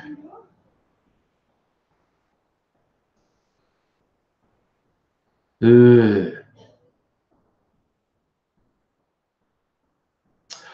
Dude, I've been in the desert in winter. Actually went camping near the Grand Canyon in winter. And it's fascinating because if you're not experienced with deserts, you think deserts are always hot. But deserts can get very cold at night, particularly in winter. And went camping in the Grand Canyon in winter. It was like July. It was like the middle of winter. And after we camped this night, packed everything up and drove off. And as we're driving off, I don't know if it had snowed or if it was frost, but driving off and all the rocks and stuff had like a white thing, whether it was snow or frost. So it had clearly been really fucking cold the night before. But again, this is my naivety because I don't live in a desert. You get this idea that deserts are always hot. But no, in winter, deserts at night can be very, very cold. Oh, nobody. 26 in Redcliffe, but 73% humidity. Yes, you do tend to be much more humid though, so we can do. Catherine, still 38 in Adelaide. Yeah, well, a couple of days ago, they were saying tomorrow would be 40. And then it went up to 41 and 40. Now they're saying tomorrow will be 44. Could easily be more than that. Might not. Look, Melbourne's weather's so volatile. It's like a bit of a mug's game predicting it. But it's probably a safe. It's not probably safe. It's a safe bet. No, nothing's a certainty. It's a safe bet that tomorrow will be well over 40 degrees. Mark, what's making the weather so hot? Summer, for a start. But look, and this is a big thing. Clearly, these are indicative effects of climate change. There's a big thing in this whole debate. People have to understand the difference between weather and climate. The weather is what's happening today. The climate is the long-term patterns. And the long-term patterns is everything is getting fucking hotter. You don't notice it as much in winter, but winters are getting warmer. It's still cold because it's winter, but in fact, the higher temperatures in winter may ultimately be a bigger problem for us than the heat in summer, because when things don't freeze enough in winter, like the polar ice caps and the permafrost and whatnot, there is possible catastrophic releases of carbon dioxide when the permafrost things. Mark, I'm scared of dying because of the heat wave. I am, dude, because I am old and vulnerable. The increase in heat waves will cause things. See, historically, more people have died in winter from cold than have died from heat waves in summer. That's a fact. And it's often, the sad thing is, the people who die of cold in winter are often older people or people who don't have a lot of money, who are trying to save money and don't have their heating on, and they freeze to death. That's particularly in Europe, that's a problem, but it also happens in Australia. So historically, more people have died from cold in winter than have died from heat stroke in summer. But that's going to fucking change. We are going to see catastrophic deaths. I think, Mark, am I scared of death? I try not to be, mate. I think about it. I absolutely do think about death. And I think about awful things like the collapse of society and us devolving into sort of medieval warlords and feudal systems and everyone dying and being brutal. I think of that. I try not to obsess about it, but I do think of it. Oh, Dr. Obama, you just missed me showing those. Those are fridge magnets. Jude Maris, who's in the chat, actually did the colorizing on. Why have I got multiple? Because I just had multiples of them and I stuck them on the fridge. Jude, you have a thyroid issue. Cold will kill him. Yeah, like I said, it is a fact that historically cold has killed more people than heat. But in the coming decades, we will definitely see that flip. We will see heat waves that last for weeks, that are just past human ability to fucking live in. And and the most vulnerable are the old, the very young, and the impoverished. Always going to be the most vulnerable to either cold or heat. Mark, what'll happen when I go to heaven? Sorry, when I die. Hopefully I will provide some sort of nutrients to the environment. I don't want to be too bleak, buddy, but I believe our time on this planet is our time on this planet, and when you die, that's it. I'm not a believer in afterlife or reincarnation. It's kind of irrelevant whether I believe it or not, really, because it'll either happen or it won't. So, yeah, I'm a big believer we get our time on this mortal coil, and it lasts for however long it lasts, and that's it. So my view of the world is we're here for a limited time. Try and do good things while you're here. Try and leave a legacy that you were good to more people than you were bad to. So, yeah. So if another, see, Darwin might actually be okay because of the humidity, but it's also tropical, so we're likely to get many more severe tropical storms. Mark, it's scary because I'm getting older. Yeah, dude, there is no two questions about it. I am probably 2/3 through my life. If I live a long time, I'm halfway through my life. I don't know how long I'm going to live. None of us do. But yeah, I'll be honest with you, dude. I probably spend a lot more time thinking about, oh, how much longer do I have? What does that mean? Spend a lot more time thinking about that now than I used to. It's the product of aging that you realize times are going to run away. Time's going to get used up. None of us know how much of it we have, and none of us can extend it. I mean, you know, the world is a weird thing. A lot of people, like an interesting point is some very, very, very smart people who are way smarter than me, when they speculate on the changes in medicine and improvements in regenerative technology, there are serious intellectual people who say there may already have been someone born on this planet who will live to be 1,000 years old.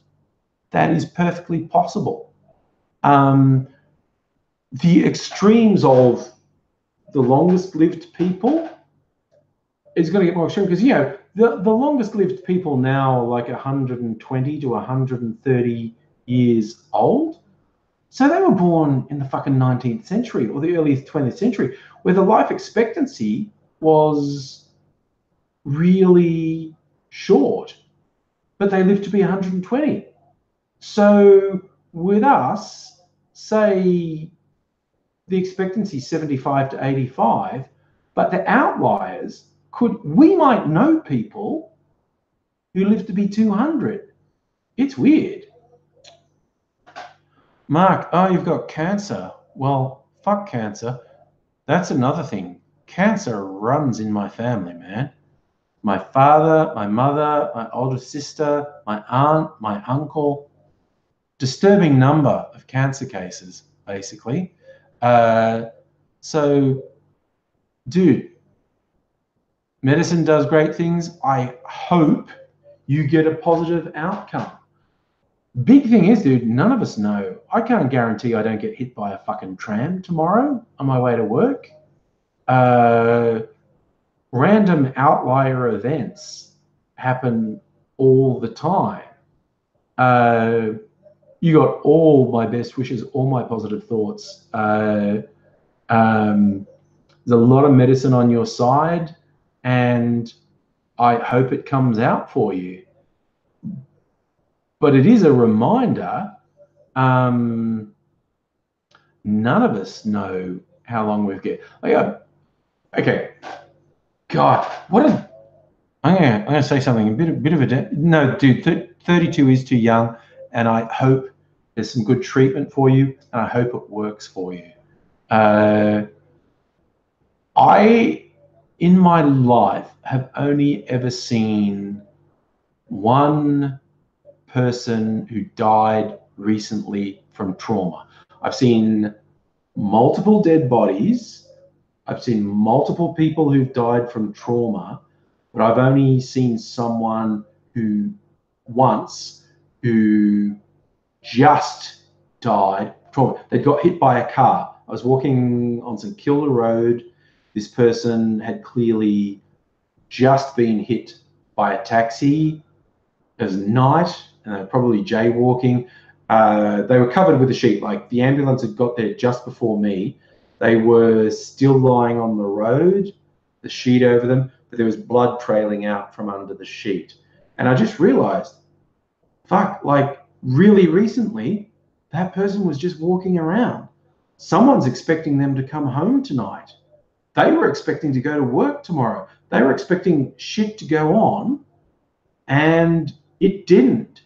And that was a really weird experience for me. This was a while ago. Christ, this was like 20 years ago. But 15, 20 years ago, anyway. That was a really weird experience. The one time I saw someone who had just been killed by trauma. And I just thought of all the things like, fuck, they didn't think they were going to die. No one thought they were going to die. Someone's expecting them to come home. Someone's expecting them to show up at work tomorrow. Someone's expecting to see them on the weekend. And none of that shit's happening. So none of us know what we get. Oh my God, Miss Foxification, you're getting an ultrasound as well. Well, again, I hope treatment works for you. And hell, I mean, I got 80 as a reference point. The guy who has had so many chronic illnesses, he's had an infection that's fatal in 95% of cases, and he beat it. And he basically continues on with life, smacking away about 6 different chronic illnesses. None of us know what we get. It's a reminder to make the best of each day. Just try and make the best of each day. Try and do more positive for the world than negative, because I believe that's all we have. I don't believe in any sort of higher metaphysical things. I believe in just being positive and doing good things. Yes, Mystery 09, ending on a bleak note. I'm going to try. The positive thing is, because we don't know what we get, just try and do good things for yourself. Do good things for yourself. You're important. Do good things for yourself, but do good things for other people. Try and help other people. Be a positive influence. Because honestly, it's a vain and narcissistic thought, but I feel like all of us would prefer it if we weren't around. When people thought of us, they think, they did some good things. They did some good things, didn't they? I like that they did this. I like that they did. So every good thing you do is like a legacy. It's for a thing for people to remember you. Even, you continue on in this world, but you might not ever see that person again. So their memory is a good thing about you. So yes, while, death is all around us, we never know when it'll strike us down. But don't let it paralyze you. Let it be the motivator that says, well, I want to do good things for me. I want to enjoy my time on this planet and do positive things. I want to do good things for other people. I want to, if I'm going to leave a legacy, I want that legacy to be a net positive. So we always have those opportunities. We have opportunities, big and small, to do good things, to help people, to leave people with a positive feeling. So I reckon that's what we should aim to do. Not because of that'll get me into heaven, not because of God wants me to, whatever, just because we're people, we're all in it together. If we do good things for each other, this is why it doesn't matter. To me, it doesn't matter. Is there an afterlife? Is there a God? Is there any of these things? None of that matters. None of it matters. All that matters, do more good than bad. Help more people than you hurt. Try to avoid hurting people. Try to help people. So that I'm trying to make that a positive thing to go out on. Because I generally, despite all the bullshit I go on with and my posturing and whatnot, I am generally a positive person. So send out all my positives to Mark and Miss Foxification. A lot of good treatments in the world, and I really hope that you get the treatment that works for you. And I just think all of us should focus on, we can do good things. We can help other people. We can make other people happy. We can make ourselves happy. I think it's important that we're happy. I think if you're happy, you're more likely to have a positive effect on other people. That's my life philosophy. Do positive things. As Stella says, don't be a cunt. Just, do more good than bad, and look after yourselves. So I am going to go on that thing, and we're going to be positive, and look for good in the world, look for good in ourselves, and be good to ourselves, and be good to people that deserve you to be good to them. Don't tie yourself in knots over shitheads. There are lots of shitheads in the world that aren't worth your time. Spend as much time as possible with good people, doing good things for them, and good things for yourself. And that's where I shall bid you all adieu. Look after yourselves. Hope to see you again soon. But I will say bye for now.